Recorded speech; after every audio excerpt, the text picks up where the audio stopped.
Look, I can't help but think that now might be a good. Look, I can't help but think that now might be a good time for a little fire and ice. Please do not. There is never a good time for fire and ice. What happens when you mix fire and ice? Warm water, baby. It's bubbling, baby. Warm water. Warm water.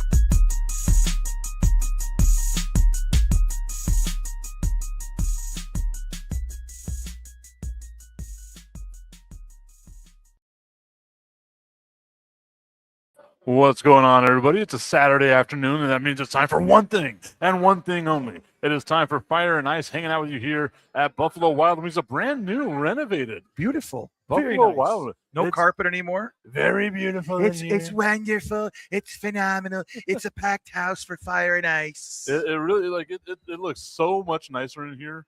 It does. Like it looked nice to begin with. I'm not jumping on or anything, but like the paint, everything you can tell, it's brighter here. We got to get our cameras like the right level of iris and all that. Look at all stuff the jerseys everywhere. Yeah, like it looks really good in here. And the TVs, of course, Brandon, showing all of the sports possible that they can possibly show here at Buffalo Wild Wings. Once again, 655 Sunland Park Drive. It is time for Fire and Ice. Brandon the Iceman Cone, Mike Tipton. We got our guy Dave Halpern hanging out with us today as well, always making sure we sound good. Yes, and he does a wonderful job. And today, I feel underdressed. Here I am wearing my 2003 Brian Urlacher authentic Pro Bowl Bears jersey, and then you, it's like laundry day. I mean, you actually show up dressed to impress, and I feel like the schmuck today, but it is Super Bowl Sunday tomorrow, so I'm just like, And that would be the thing, right? Like, if not for, previous obligations of things that I had to do, yes, I too would be comfortable. Yes. But this I mean, don't get me wrong, I know I look good. You do. But like Johnny Cash. This is not the look that I normally want to go for, right? Like I want to be more relaxed as we do Fire and Ice. But the man in black today, we're doing our own little thing here. Yeah. Okay, Brandon. So there's a lot of stuff that's been going on in the world of sports. Obviously, it's been a while since we did Fire and Ice because of the I was gonna say the holiday. It wasn't even the holiday. I guess you had something going on. Yes. And then last week I had the El Paso bar still open, the downtown bar still open. That they had downtown El Paso, going through all of the various bars and places like that, playing mini golf and doing some stuff like that. So I just want to give a big shout out to our friends over at the El Paso Bar Still Open, downtown El Paso, doing some wonderful things, building up basically all the stuff that we're doing downtown. Dude, it was so much fun. We didn't get to finish. We had 4 hours that we were there downtown playing mini golf, drinks are flowing, doing all kinds of stuff. Our groups did not finish, which shows you how fun it was, right? Like 9 holes, and we weren't able to get it done in those 4 hours that we were able to get it. But it was so much fun going out there. Just had a wonderful, wonderful time in downtown El Paso. And Brandon, have you been to that event yet? I have not, but I was looking it up online, and they were talking about all the different, mini golf holes that they have throughout different places that you can go to. And I thought it was really interesting. I was intrigued beyond words. Had I not had an obligation, I was going to join you as well. But it sounds like a really, really cool event that's going on there. It really is. And this is the 8th year that they've done it. And it's like, I'm so glad that I finally got to be able to do it this year with the El Paso Downtown Bar Still Open. Now, that was a mini golf. That was the fun stuff that I got to do over this time, just catching everybody up on some of the stuff that we've been missing here on Fire and Ice.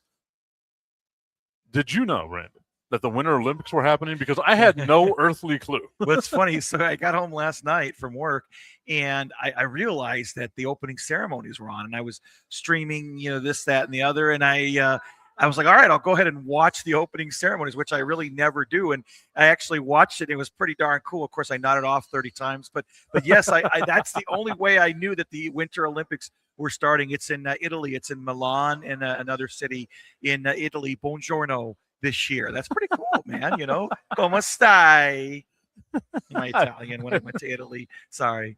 Scusi. Oh, scusi. I absolutely love it. So that was the thing that I was going to get at, right? Like, so whenever we look at the Winter Olympics and everything like that, where was the marketing? Like I know it's not the Summer Olympics, but maybe they do something. I'm sorry. I'll tell you where part of the marketing was when Tom Yamas got to interview Vaughn. There was the beautiful woman who suffered an ACL. Then 5 years later, she re-enters the Olympics and says, "I'm back." And that to me, so I'm glad you brought that up, David, because that's the story that I wanted to go to right now, was the Lindsey Vaughn story. And I don't know if you heard about this or not, Brandon, because obviously, like I said, the Winter Olympics just snuck up on everybody. But Lindsey Vonn had been retired for 5 years, like David had said, comes back after that massive ACL injury. And while she's training, a week before her event, ruptured her ACL. She says this week that she's going to still make a go of it with that ruptured ACL. She's more macho than some of the football players we've been talking about. Oh, 100%. 100%. Those football players would not ever be able to do that. And again, I know what it's like to have a ruptured ACL. I've been in that booth with the ruptured ACL club, right? It is not fun. It hurts like hell. But I had to think about this, right? She can't injure her knee more than it already is. So why not give it a shot right there, right? Like, she's more than likely not going to win a gold medal or anything like that. But why not give it a little bit of a shot? I mean, I don't see why not. The woman's been very resilient throughout her career. And, I mean, I think you got to go for it. I mean, look. It's her way of saying, I'll show them. I mean, that's the one thing that you got to think about it, right? Like, obviously, like, the amount of pain that she must be going through when she's going to go downhill. I have never skied. I've snowboarded a couple of times. I've never skied in my life. And I could only imagine how painful it has to be on your knees when you're fully healthy. I could not imagine what it has to feel like with a ruptured ACL. Oh, it's horrible. It's horrible. But in her defense, you know, this isn't her first rodeo, and she's overcome an abundance, a plethora of injuries in her past, and I don't see why the hell not give it another go. But I will say this much. I only have one favorite sport in the Winter Olympics, and that is curling. You are the second person to talk to me about curling today. Oh, it looks so much fun. I have a little thing down the ice. I have no idea I don't either. what it is. I just know you push the you broom. get like it close. Isn't it Yeah. like horseshoes or hand I guess. horseshoes, like where you get You're going to say hand grenade? or it's like horseshoes and hand grenades. It's what close counts, right? But I mean, as long as you get close, it's okay. Dude, I don't know. I don't have the foggiest idea how the hell curling works. But the Canadians do. And they're What's the dominant. sell the boot? Oh, yeah, what is it all about? I don't know. Can anyone tell us if you know anything about curling?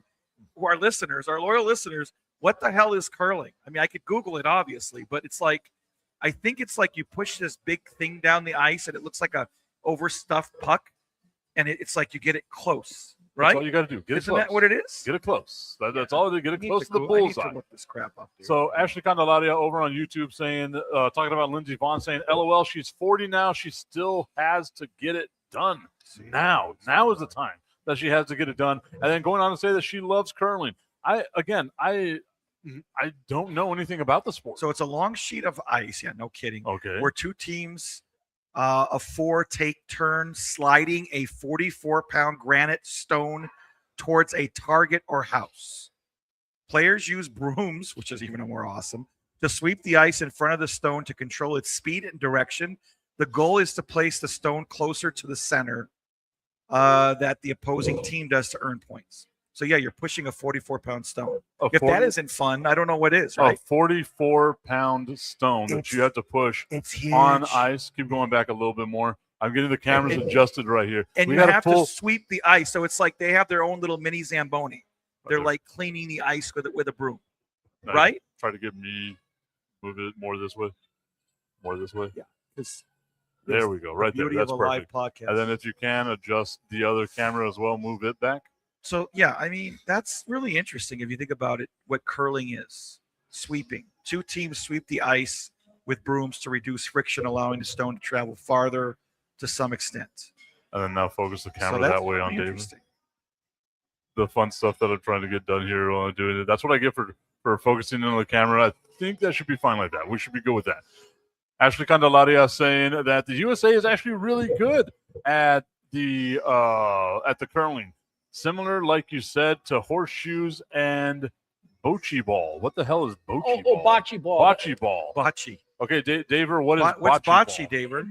Bocce is sort of like the Italian version of playing horseshoes, only it's done with the ball. Okay, hey. And there's a court that they specially construct to play bocce ball. I'm learning things today, Brandon. Like, now we're learning about the obscure sports here. Yeah, we are learning about obscure sports. But again, the only reason I'm going to watch the Winter Olympics is for the curling.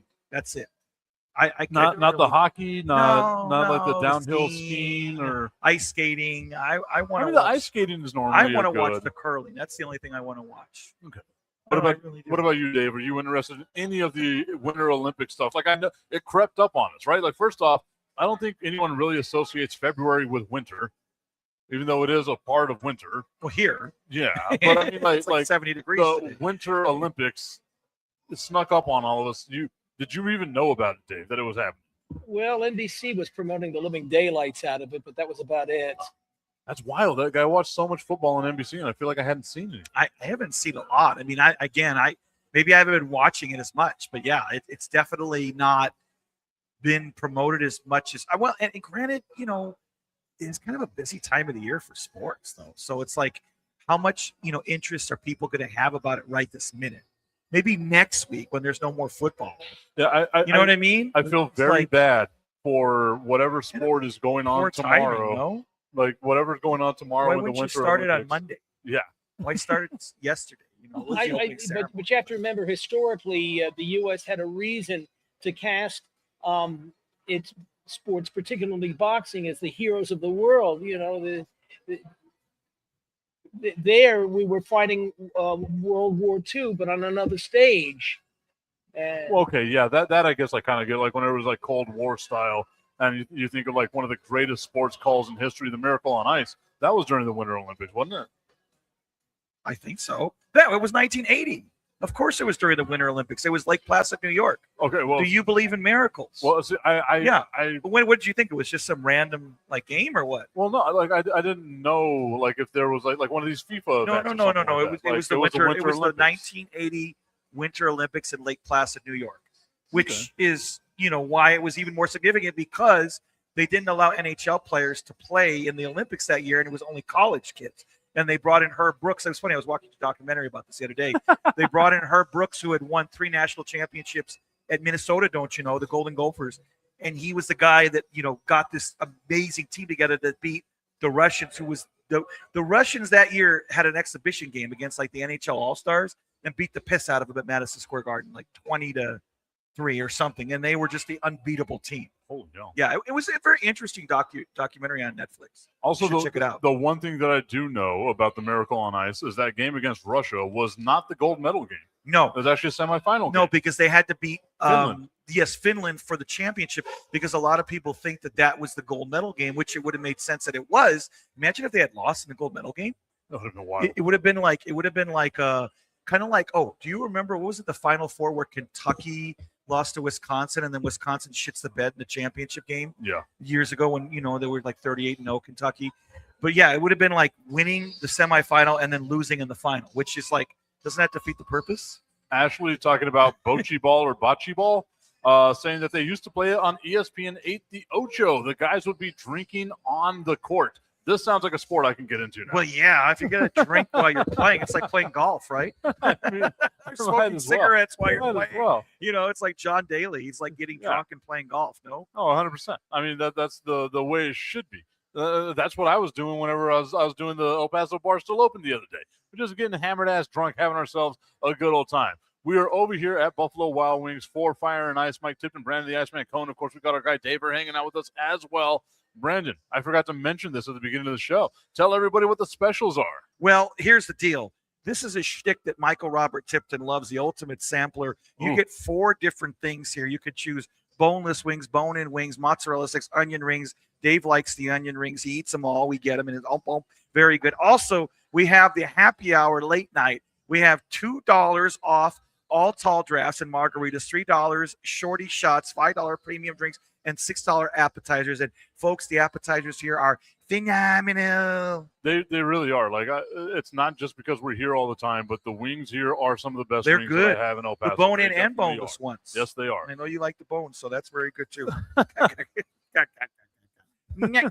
I'm back. Can you tell? I feel like you've been waiting for that for 3 weeks. I couldn't resist. I This really has been a couldn't. whole thing. You're my buddy. And the thing is like, so I didn't know if we were going to be able to do a show today. So I was so glad that you and Dave relented and were like, yeah, 2:30 should be fine for us to do, to try to come in and get something done, because I've been missing this time with you. I've been missing our time over here at Buffalo Wild Wings. I was excited to see the new renovations that have happened over here at Buffalo Wild Wings, 655 Sunland Park Drive. So come on out here, check them out, get some of the amazing food that they've got out here, and of course, try the new salted caramel espresso martini I might be drinking that a little bit later. And I also want to try those brown sugar heat wings as well. Ooh, Like, that sounds good. good. That sounds good. You know That me. brown sugar, damn good, man. Well, We like our wings, don't we? That was one of my nicknames. Brown sugar? Back in high school. Yeah. Well, I can't imagine why. You know. I mean, I don't. Everyone knows. That's time for that's another story right there. That's a story for whenever I go back onto OnlyFans. Look at the look on Daver's face. You think he's with two Louis Manganinis here or what? 100%. Poor guy. I always imagine like there comes a point in the show, like especially later on in the show where we're a little tired and doing all that stuff, where David's just got to be thinking to himself, "What the hell have I gotten myself Yeah, into? get too old for this shit." Why am I dealing with these two?" Like Danny guys? Glover said in Lethal Weapon, "I'm getting too old for this shit." Hey man, we love having our buddy here, don't we? Of course we do.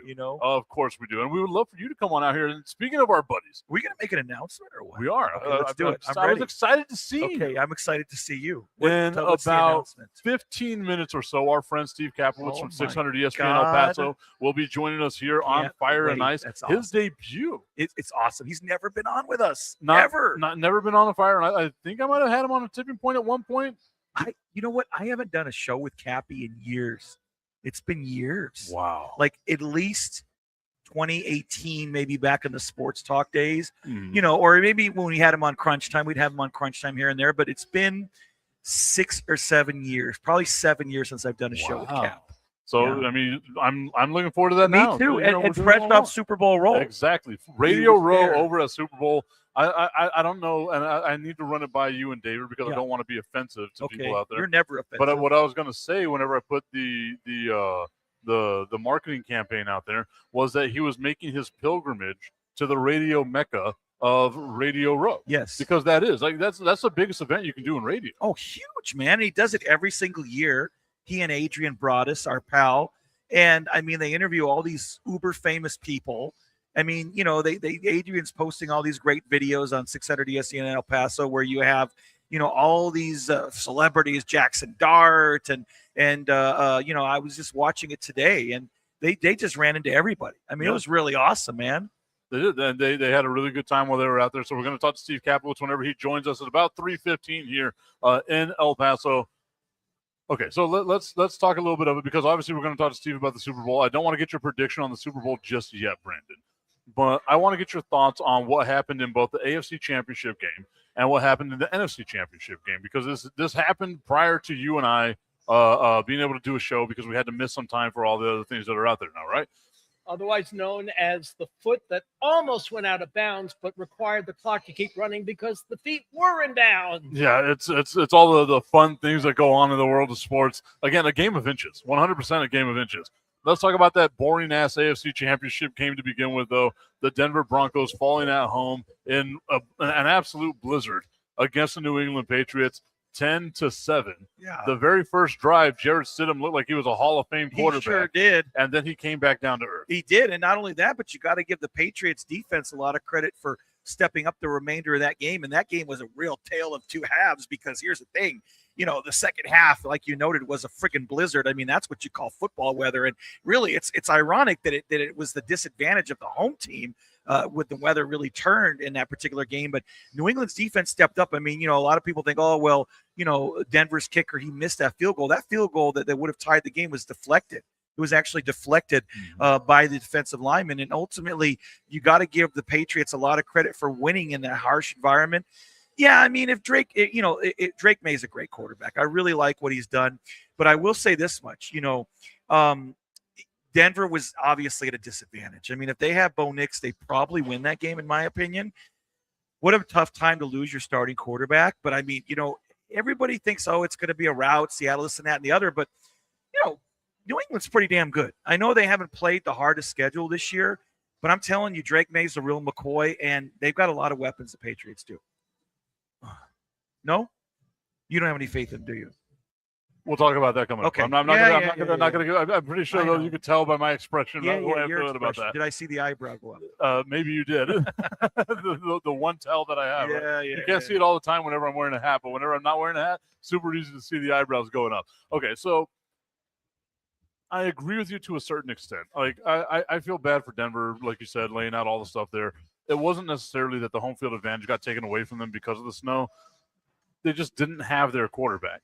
And yes, Bo Nix is not a Hall of Fame guy as of right now. No. But he's so much better than Jarrett Stidham. He gives you an opportunity to win. Yes. And that's really all you need is just the opportunity to try to win. Having your backup quarterback because your quarterback broke his ankle on the second to last play of the previous game in the AFC Championship game has to be the worst case scenario for anybody thinking about it, right? Because even if you win that AFC Championship game, you've got no shot in the Super Bowl. No shot. Not with a backup quarter. I mean, we saw the whole Jeff Hostetler thing back in 1990 with the Giants, and they beat the Bills. But, the problem is that they didn't play a potentially epic, legendary defense like not quite the Legion of Boom, but it's a pretty damn good defense in the Seahawks. I mean, best defense in the NFL this year.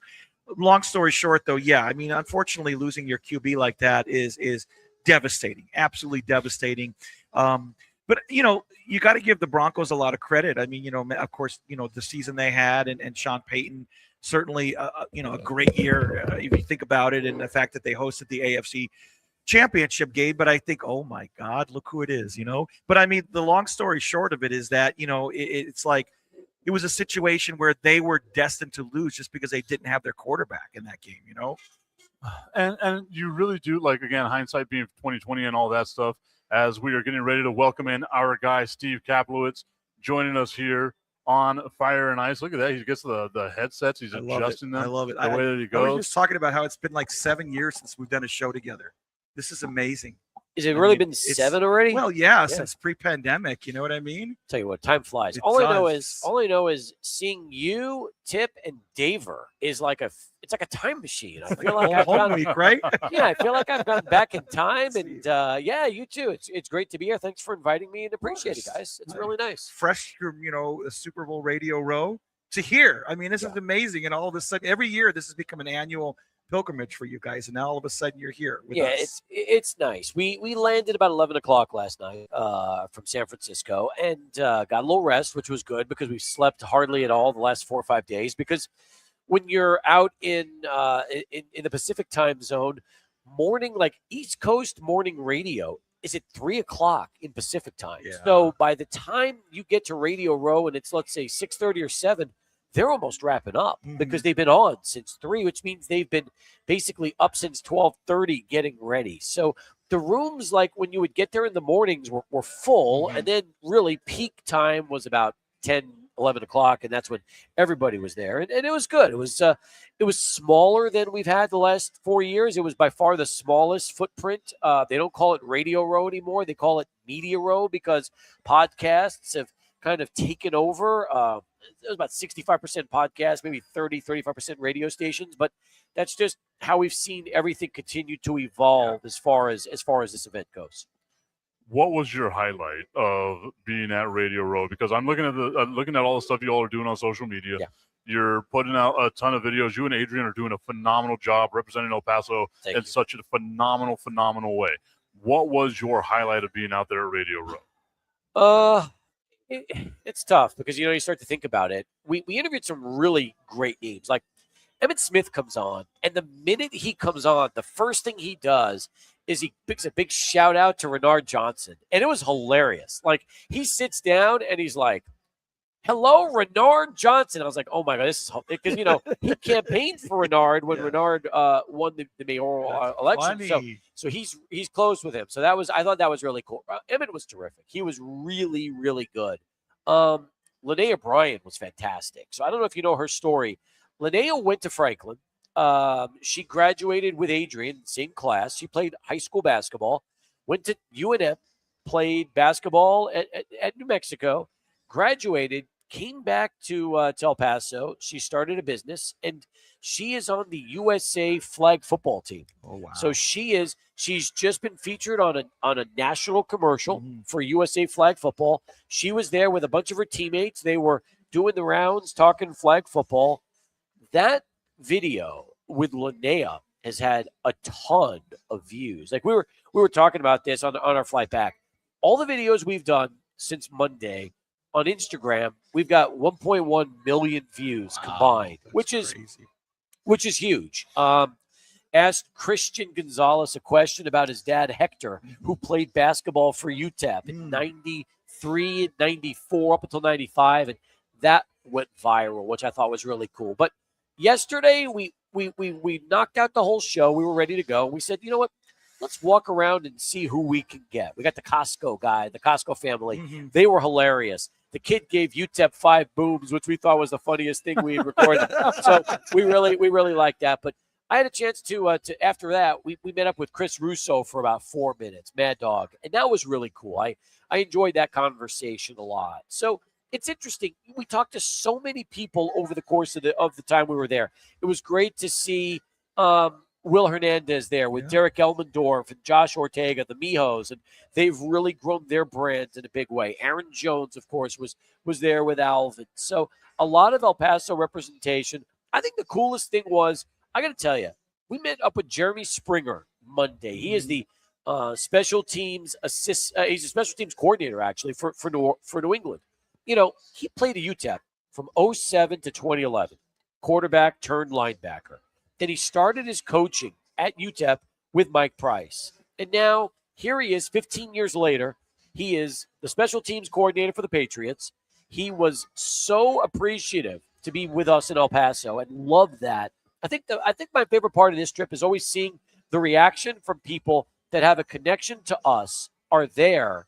And when they realize we are there, it's like they change. They just become so excited to see somebody from El Paso there with them at an event like this. And really, what an amazing city to host a Super Bowl. I mean, San Francisco, it's been years since Super Bowl 50 that it's there. Yeah. One of the greatest cities in the world, not just the country. And I know you've been there before. I don't know if you had any time to explore. Obviously, No. the food is epic over there. So that's another You know- thing. I'm disappointed. The one thing I did not get to do was eat like I wanted to in San Yeah. Francisco. And I'll tell you why, okay?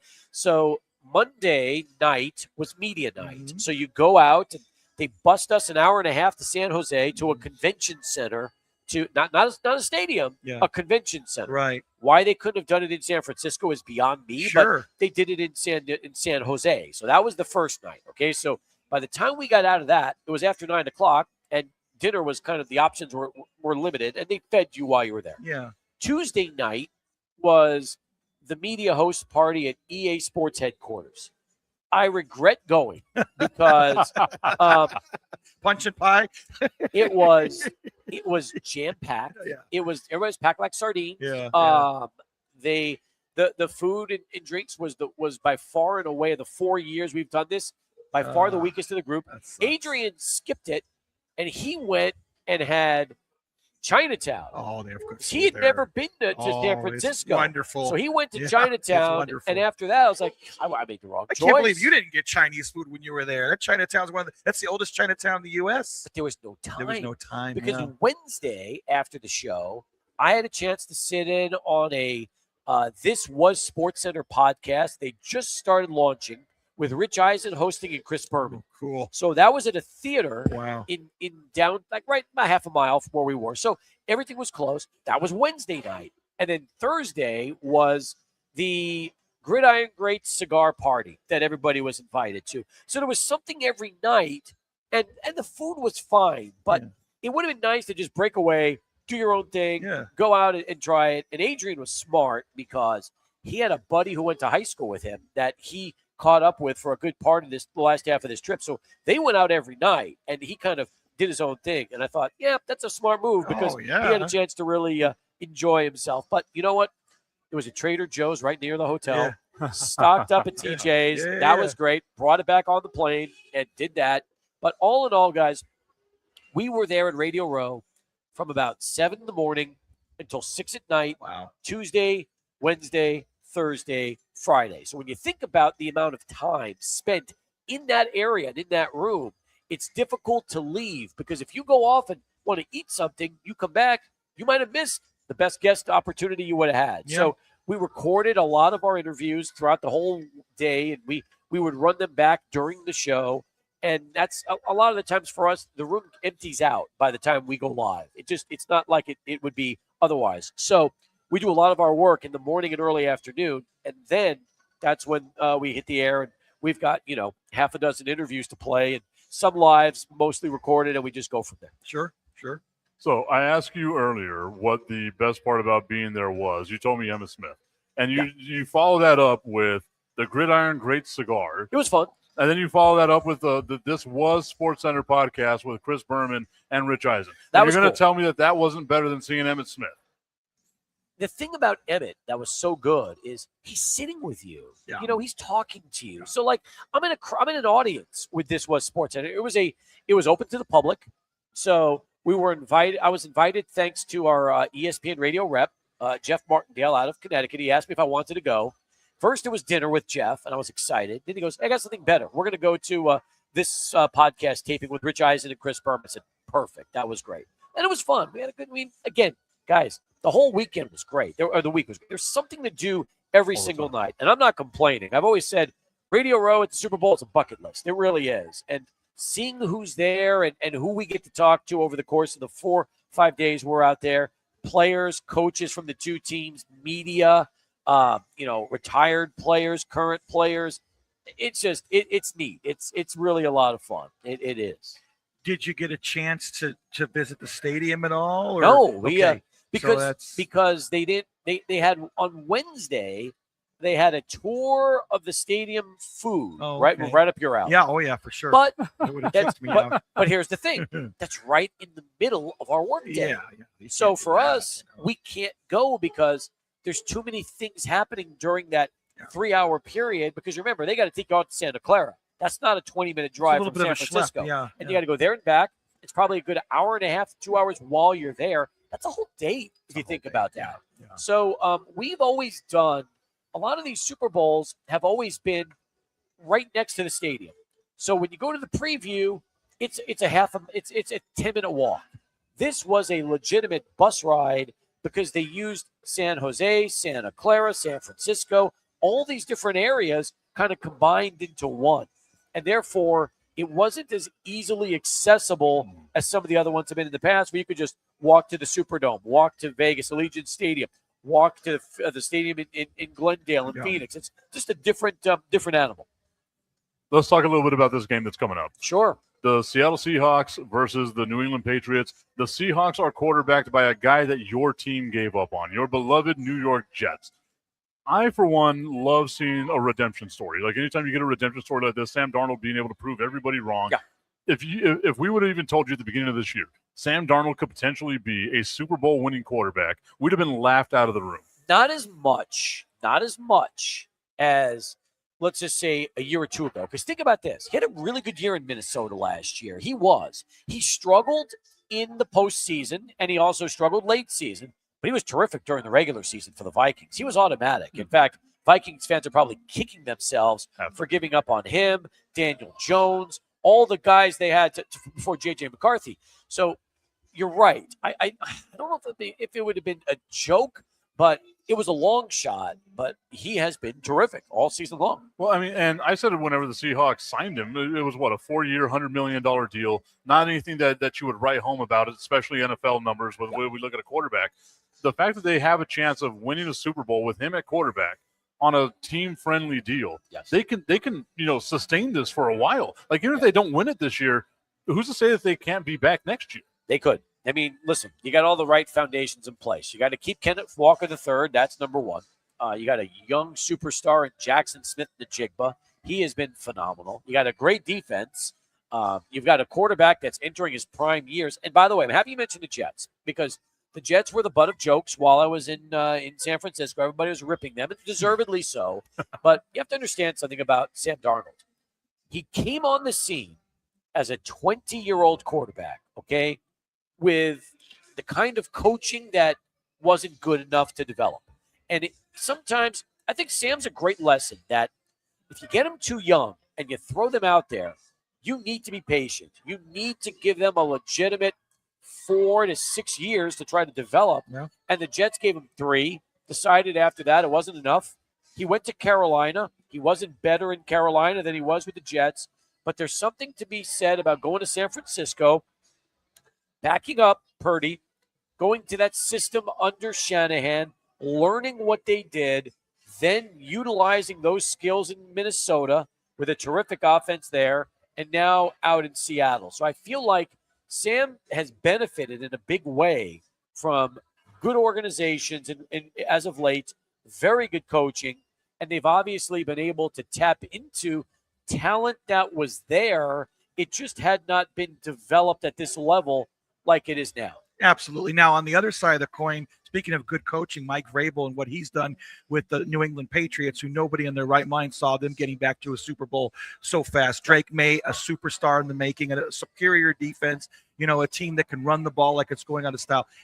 I think they're going to show up on Sunday. I really do, because they have a good defense, not as good as Seattle's, but they're there to play, no doubt. They are. And by the way, New England's another team. I mean, Drake May, it's interesting. I'm listening to Josh McDaniels talk about Drake May, and he's going so far as to say he's better than Brady. And it's impossible to say, how is a young guy 2 years in the league better than the GOAT? Yeah. And what McDaniels is saying is that, unlike Brady, who took the offense and executed it, May is taking the offense and then continuing to put his input as to how it can evolve to his skill set. So it's like he's taken what they've given him, but then he said, let's do this, let's do that, let's add this nuance and that nuance. And what McDaniel said is to have that from a second-year quarterback, which he never got from Brady, is something that's unique, different, and they're not saying that Drake May is going to win, how many? 7 rings in New England? But what he's able to do right now, guys, is show you the kind of confidence and leadership that you think to yourself, man, he's doing this by year 2. What's going to happen another 5-10 years down the road? Absolutely. I think that's one of the things, too, is like you look at what New England did over the offseason. They spent well over $120 million and just, bringing in the assets, bringing in people like Milton Williams from the Philadelphia Eagles. They built a really good team around Drake May. They did. And they're building, the building blocks are there for them as well. And it feels like the window is being shut on the Buffalo Bills and that we're going to have to suffer once again through another decade of the New England Patriots being one of these teams that we have to worry about being in the Super Bowl from time to like every damn year. And I felt like we were past this moment. And as a Cowboys fan, like I wanted them to suffer as long as I have. I think the difference now is this, okay? When the Patriots were dominating and winning with Brady, you had Bill Belichick, who was smug and never really media friendly, and you had Brady, who was terrific, but never somebody that like really was. I mean, Brady, great, the greatest of all time. There's no doubt he's the GOAT. But I mean, personality wise, I mean, you heard more about Giselle sometimes than you did Tom. He wasn't as marketable maybe during his playing career as we've seen now afterwards with all the different ads he's doing, his broadcasting career. And then you look at everybody in between and what they've had. I don't know. Vrabel's a much more likable coach than Belichick. That's number one. Number two, Drake May is, he's young and he's fun, and they've rebuilt it with a kind of like some of the same formula. Great running game. You've got Ramondre Stevenson and you've got Travion Henderson. So you got a nice two-headed, monster at the running back spot. You got a terrific receiver and Stephon Diggs, and you got a great tight end in Hunter Henry. So you could see some of the similarities to what the Pats did during the Belichick years. But I feel like we got tired of the Pats because they won. People just got tired of Spygate, Deflategate, and the stuff that possibly led to Belichick not even making Canton in his first year of eligibility, which is a crazy story in itself. But I don't know. Maybe this Patriots team is going to be a little more likable because people seem to want to gravitate more towards Mike Vrabel as a head coach, and they've got some terrific young talent there in the wings as well. I am hoping for the chaos that the Patriots win the Super Bowl, and then like Monday morning, some news comes out that they had some sort of cheating scandal. Like I need the chaos of that to happen. That would be fun. And by the way, I just noticed something. He's wearing an Urlacher jersey. I met Brian Urlacher at the cigar party. He was one of the hosts. So it was kind of cool. And we talked about New Mexico. Yeah. He never had an offer from UTEP. He only had one offer coming out of Loveland, New Mexico, and that was UNM. That was the only one. Wow. And we were it was interesting though. He was really nice, especially when he knew where we were from. and just his neck of the woods, as he called it. And I know you love jerseys, so this is a 2003 Pro Bowl authentic Brian Urlacher jersey. Very That's pretty nice. cool, right? That is very Yeah, cool. I figured I'd wear it. In You even honor. got the Reebok logo. Yeah, it's awesome, right? Now, where did you get So that jersey? check this out. Look at this little. Did you see this? You That's got pretty the, cool. Yeah, you got the patch. You Yeah. got that. That's really cool. It's a funny story. The Bears fan club at the Riv.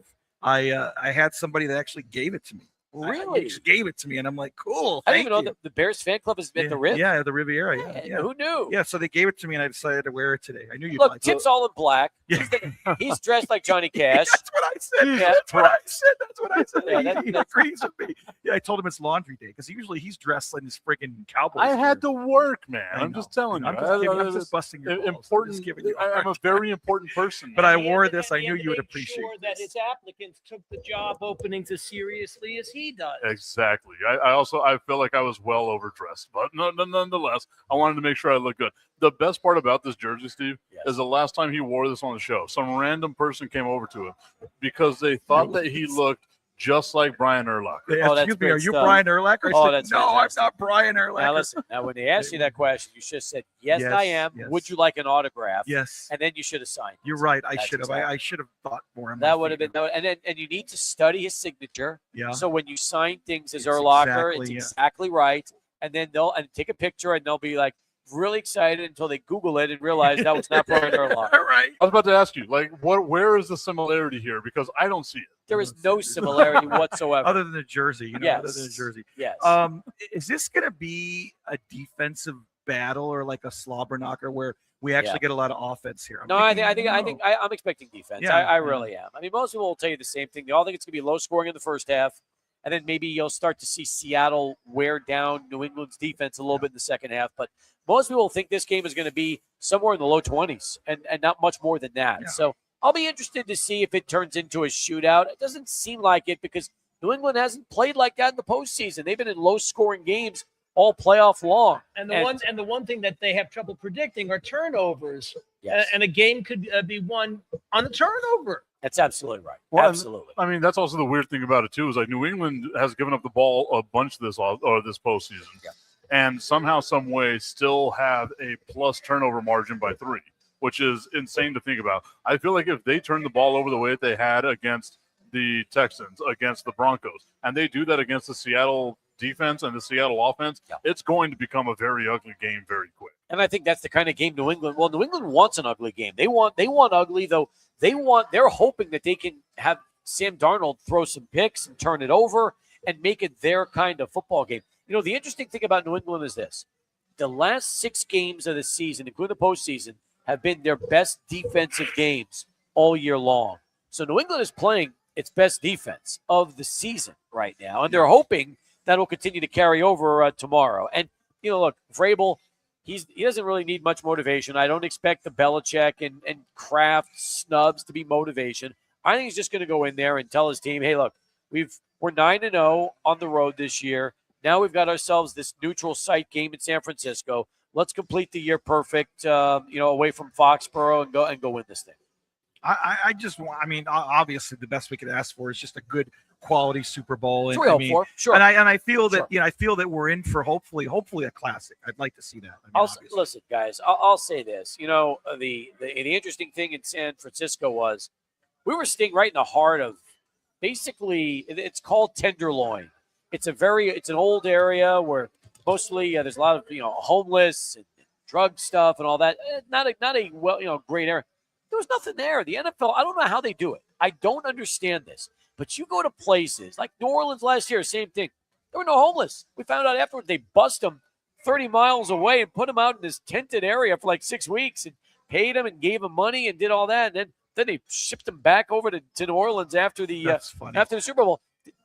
The NFL always makes sure that when their footprint is getting ready for this, everything is immaculate. And that's really the way this whole thing was. They did a great job with it. The NFL is looking to see it's going to be fun. I mean, this game is going to be interesting. And most best takeaway is whoever wins, Seattle, New England.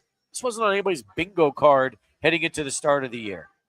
And if it was on somebody's bingo card, that person made a ton of money. Just an absolute ton of money.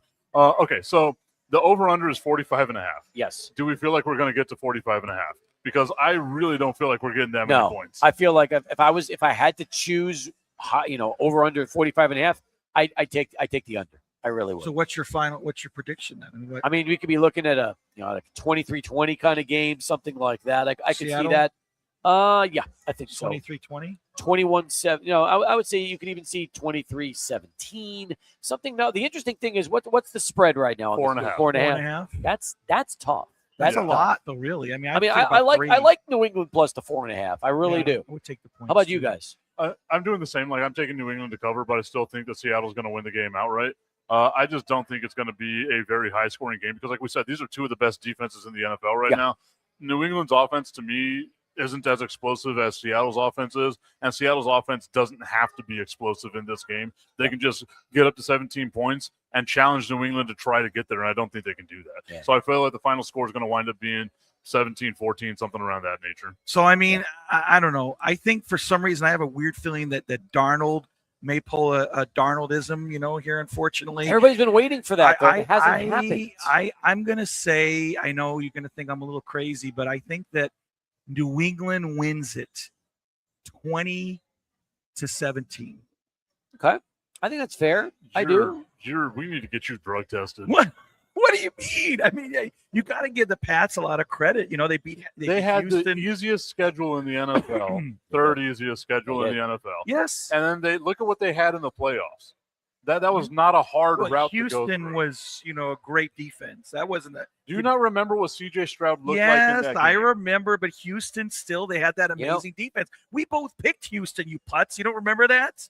You picked them as well. Yes, you did. No, I did not. Yes, you did. I'd like to go back and look at the tape. We will. I'm sorry. Do you remember he picked Houston? Well, I have one other question. Do you think the Super Bowl is going to go into overtime? Well, probably not. I don't think I see that. Not this matchup. What would be interesting would be is if Seattle beats up on New England and beats them like 40-17, and it just turns into one of these lopsided games, and Darnold throws for 4 or 5 touchdowns or 4 touchdowns. Kenneth Walker runs for 100 yards. I mean, could. And if that happens, then the truth is, because remember, going into the playoffs, Seattle was the favorite. And I thought, that's nuts. I was like you. I said, Darnold's going to have a clunker. Just wait. Hasn't happened. It hasn't happened yet. I don't believe it anymore. I feel like he's over that right now. It hasn't happened all year. Other than that, he had his struggles against the Rams. Well, there's one game where he threw 4 picks. Yeah, he threw 4 picks. Remember that? Still. But no, you're right. He hasn't consistently been bad, which again goes back to your point about you're a quarterback of your environment and the coaching staff and the organization sometimes. Right? And not only that, his best game of his career was the championship game against the Rams. He was fantastic. And that was the game where you said, will Sam Darnold live up to it? Because you knew Matt Stafford was going to bring it, and Darnold was terrific. So at this point, there's no reason to feel like you're going to see a different version of him, even if it is the biggest game, because he's played so well. I feel like we're over that now. I was like you. I was doubting, and I thought, something will happen in the playoffs, and we'll realize he's not ready for prime time. He's ready, and now all he needs to do is shine one more time, and next thing you know, we could be talking about Seattle getting back there in the future. Yeah. What if that game happens in the Super Bowl and all the people that hate on Sam Darnold, they will use this game if it happens in the Super Bowl as like, this is why you never trust Sam Darnold. The pressure that's got to be on that young man's shoulders is insane to me because it's the biggest game of all time, and the entire world, most people are expecting you to just go out there and lay an egg. Like, it's not going to be fun for him. And that's a really interesting point you bring up, and I'll tell you why, Tim, because Drake May has nothing to lose in this game. Zero. People are counting him out. They don't necessarily think that he's going to be able to put together an MVP-like performance and lead the Patriots to the victory. They're expecting them to lose, so he can go in there with absolutely nothing to lose. Whereas Darnold's the opposite. People are expecting them to win the game, and I mean, knowing his past and where it's led him now, the last thing you want to see is a guy that's played so well all year long have a terrible game on the biggest stage, and everybody will say back to the same thing. Sam Darnold can't win the big one, and that'll stay with him. Could stay with him his entire career. It's going to be intriguing. I mean, I just think that I know, I say I'm definitely the minority picking New England or whatever. I mean, and maybe I'm nuts, but I don't know. I just think that this is one of those situations where you just don't know what's going to happen. And ultimately, the Patriots, to me, they shocked the hell out of me. Now, granted, they beat Denver, and Denver was out their quarterback and all that. But I still give them a lot of credit, and I still think May could have a great MVP-like performance in this game. The one thing we know is there will not be a blizzard blowing into Santa Clara That's what I tomorrow. hear. So I think we'll be okay. That was crazy. The weather actually was beautiful in San Oh, Francisco. yeah. The weather was Oh, gorgeous this week, and that was another. Have nice you ever been there previously? I have. Okay, I've been so there you've been multiple times. So you know San Francisco. I That's went there wonderful. in the 80s with my dad a couple of times, and he was a big San Francisco Giants fan. So we took trips out 2 or 3 occasions to go watch a Giants game at Candlestick Park and go to Golden Gate Park and that whole area, Fisherman's Wharf.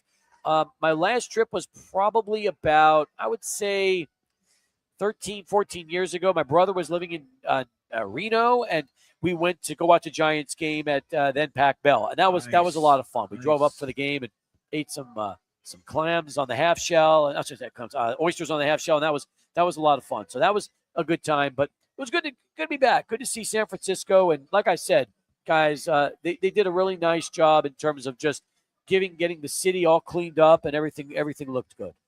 So next year, we're just putting Brandon in as your carry-on. You bring him into the Super Bowl. I think you'll have a good old time out there. Yeah, what do you think? I think Brandon in Los Angeles. I think Brandon in any Super Bowl city would do just fine. Atlanta the year after, LA next year. Yes, he would do good. There's no doubt about that.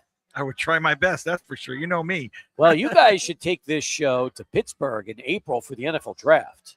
I would love to. Nice. I'm trying to figure out if we can get that going. We have been to, I've been. Vegas. Brandon was supposed to come with me to 2 Kansas years in a City. row. Kansas City and Detroit. Oh, wow. And both of the times our planes got canceled. Oh, my God. Remember that? Well, Yeah. plus 2 now, years in a row. and the problem is you've got a day job now. You got a pretty good day job. I have responsibilities. Yes. He does. Yes, a big one. That's for sure. So Put an S on that. Several responsibilities. They keep adding up when they found out that the people who were handling those things weren't doing a good job. And then We don't need to talk about stuff like that, Dave.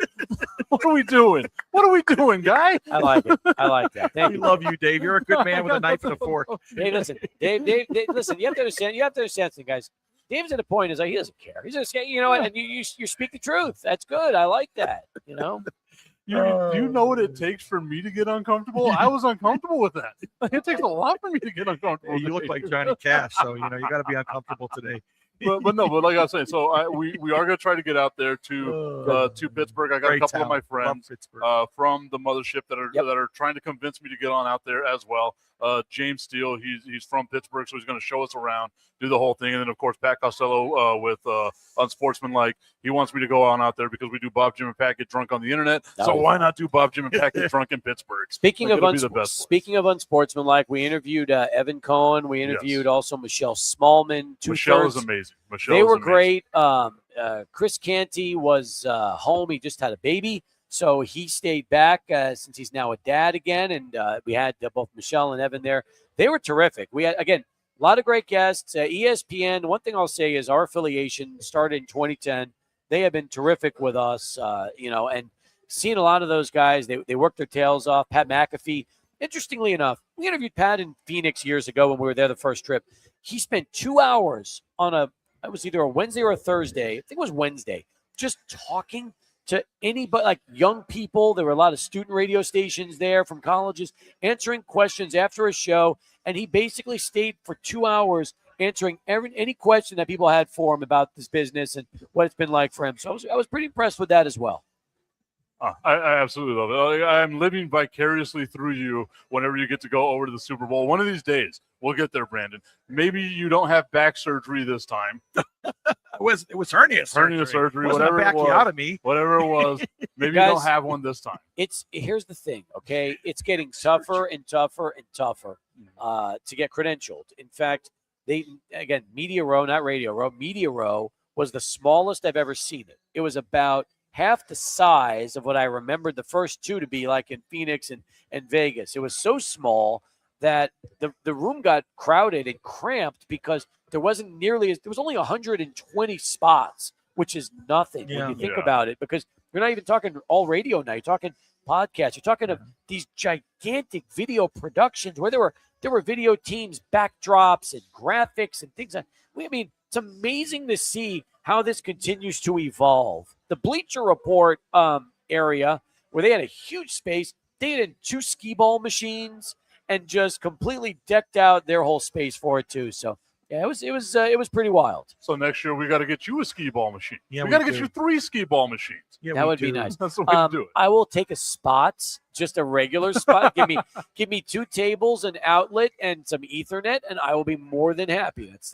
That's really that's really all we need when it comes to the show. That right there is an old school radio guy. Oh yeah. Hey, I'm just glad we're all back, man. This reminds me of old home week here. Yes, and Wait. 31 years now for Steve Kaplowitz. 31 Yeah. going strong. And by the way, I will say this: so we partnered with a company, Venpro Solutions, and they had a pair of people there with them, Jaime and Christian. They ran the cameras for us, edited graphics, and we looked at some of these videos of what they shot for us while we were there.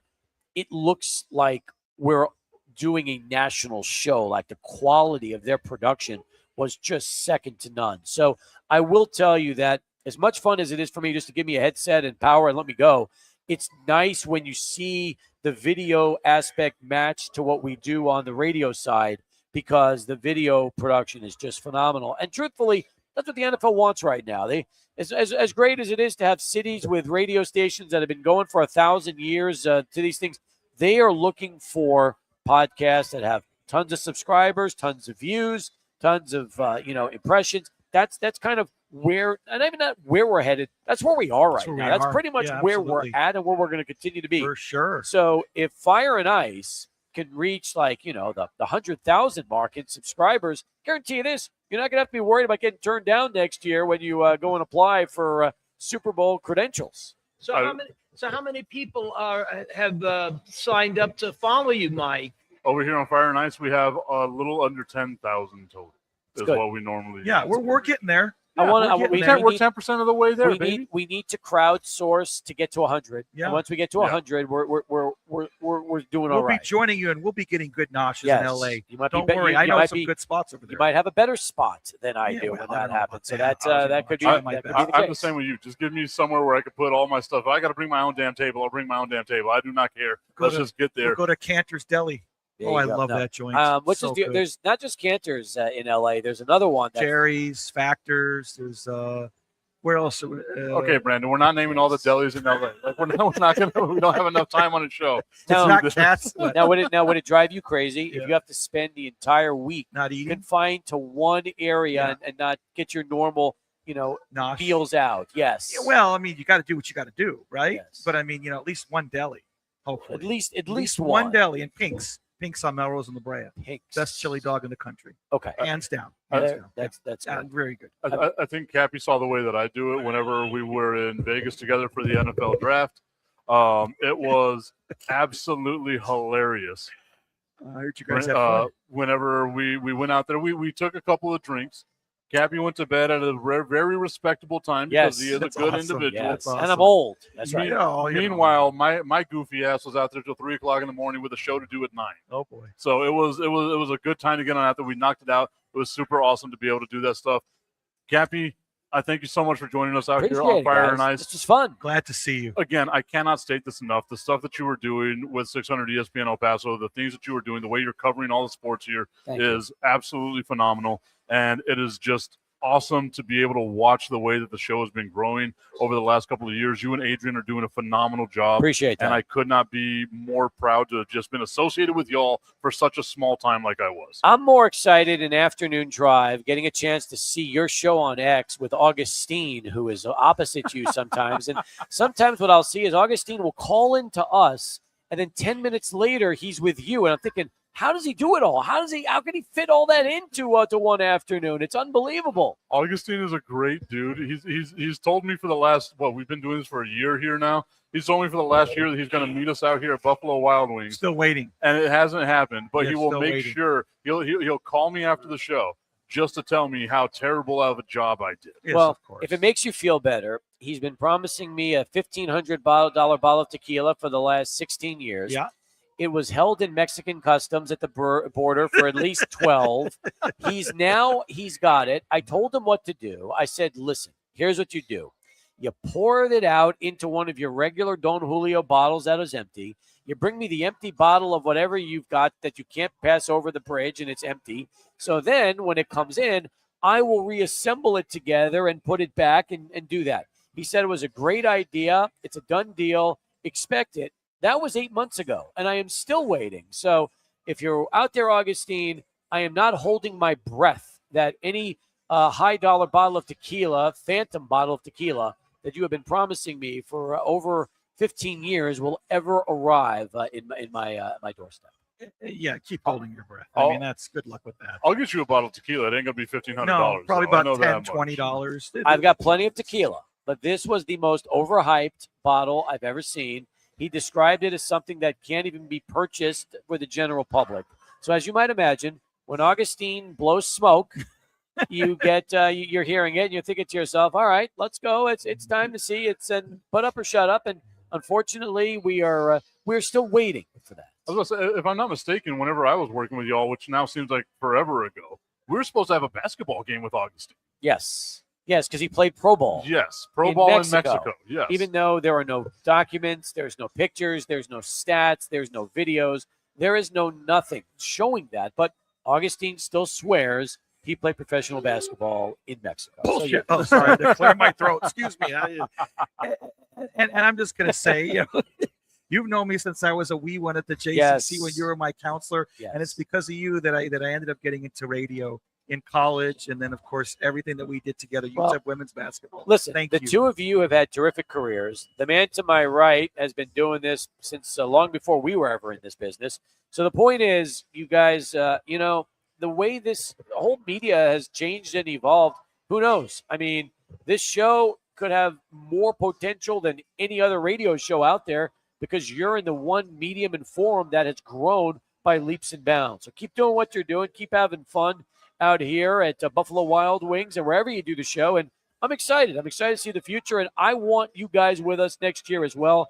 It would be great to have multiple representation in at the Super Bowl from El Paso. So that would be a lot of fun. That's what I thought was so cool, was seeing both of us at the NFL draft there in Vegas. Like it was just phenomenal for us to be out there. I have to say this a bunch of times because people think that we have some sort of rivalry or something like that. I don't think there was ever a rivalry. Like no. I don't think I've said this enough to you before, but like you inspired me to get into this business, and I would not be able to have done the stuff that I've done without your like guidance and like inspiration on this stuff. Appreciate that. So I don't look at you as a rival. Like you are a dude that inspires me to do better. So even whenever I was doing the show at Fox Sports, like, right head to head against you, I knew I could not do your style. I had to create my own. Yeah. And it was just cool to be able to see both of us show up at that one spot. And now it's going to happen at the Super Bowl. I hope it will does. happen. And I want to say this for your listeners or your viewers. I should say listeners, your viewers. I'm so used to saying the word listeners because it's radio, but it's viewers. I have always been a huge proponent of local competition and afternoon drive in El Paso. There is no reason why everybody in town should have to listen to one show and one show only locally. There's absolutely, I'd like to see multiple shows, plural, not just one, but I'd like to see, a show, whether it's on 1380, whether it's you guys doing this in afternoons. I think it's great. I think it's healthy. Some people say, you know what, I'm tired of me. Good. You should be. I've been doing this forever. So it's not like you're going to be listening for the rest of your life and feel like you have to have one person to listen to. So I'm happy you're doing this. Keep doing what you're doing. There's absolutely no rivalry. In fact, I don't know how much longer I'm going to be doing this. I've said that for years, and here I still am doing it. But you never know, guys. So all I can tell you is keep working hard. Keep doing what you're doing. It's great you guys are here. It's great you're on during afternoons in El Paso on X and other social platforms. And I'm happy. I'm happy for what you guys have done. You've carved out your own niche. You've brought Dave out of retirement to help you out on Saturdays, which is a gift from God in itself. And I'm just happy to see you guys together and happy to be a part of the show. Awesome. Cappy, once again, thank you so much for joining us out here at Buffalo Wild Wings on Fire and Ice. One more time, Brandon, tell everybody what the specials are before we get on out. All right, so we got a bunch of good specials here. We got the happy hour late night, 3 to 6 p.m. Monday through Friday, 9 to 11 every day. $2 off tall drafts and margaritas, $3 shorty shots, $5 premium drinks, and $6 appetizers. And boy, this is a good place. Food's very good in this sampler here. The ultimate sampler. You guys get the sampler, the ultimate sampler. Is that a big one for you? We do. That's one of them, and then we share a sandwich. So what do you do? So The onion rings usually, That's good. boneless wings. Gotta do that. Fried pickles, which he doesn't like, and I do though. Gross. Sometimes mozzarella sticks, and sometimes these garlic knots or whatever. Have you guys done the cauliflower wings? Have you tried those yet? No. I think she gets them. Don't you get Yeah, those? Destiny will get them from time to time. I Not think really I ate one of them, Cauliflower and my body wings rejected it. kind Oh, of so thing. when it comes to eating something that is healthy, even if it's fried, no, thank you. You're not. You're No, not. God, You're not no. there. Look at me. No. Yeah, I mean, he's skinny now. He used to be heavier. Don't listen to his BS, you know? That's why I wear black. It's slimmy. Yeah, you look I like slimmer. that. It's You like- look slimmer. Cauliflower, pickles, anything that's a vegetable. Nah, no, No, thank you. 100%. No, not doing it. Fried pickles are gross. I love fried pickles. I understand. What I understand. Was it the fried pickles that I called you gross on your show, or was it it was mayonnaise? It was mayonnaise that made me call you gross on your You don't like mayo, right? There's nothing wrong with Oh, mayo. Give me yeah. a sandwich, dude. Listen, a year ago we were in New Orleans at Radio Row, and one of the sponsors there was a local mayonnaise company. So they were doing different like mayo things during the course of the week, and at the end, all the extra bottles they had, they just gave out to the media. So I brought home tartar sauce, spicy mayo, all these different like specialty mayo items, and phenomenal. Could not be happier. So I'm telling you, one of these days you gotta just open your mind up to try something different and see if maybe it'll He's go so over. picky, this guy. Maybe when and you see Jericho's turning around looking at me like, oh, now they're telling you that Oh. guy who tells me to try new foods. I'm happy you mentioned Jericho. Very nice. Because while I was there taping an interview on Wednesday, right in the middle of the interview I was taping, who walks past me? CM Punk with the belt. Oh my And I'm like, God. and I wanted him. And then yesterday we were told we would get Seth Rollins on the show after he was finished with Good Morning Football. And at the end, we came over to try doing that. Now he booked a flight earlier and he couldn't do it. So I was not thrilled with the fact that we didn't get to talk to either Seth Rollins or CM Punk because we'd like to have had them both. But the point is that it's not just about sports and football. You'll get pro wrestling, you'll get entertainment, you'll get singers, musicians. It's a who's who that's out there. So yeah, it's we really need something. to get you guys out there next year for sure. Oh, I'd love it. That's going to be the goal. Now you know what my new obsession is going to be whenever I'm not at work. So welcome to what my life is going to be for the next couple of months. I'll tell you what. I'll make you guys a deal. Okay, I'm telling you this right now. And you've got me on video saying this. This is what's going to happen. If you get rejected next year, the two of you, okay, you tell me when you want to go, and we will get you a day pass out to Radio Row. What that means is can't broadcast, but you can walk around.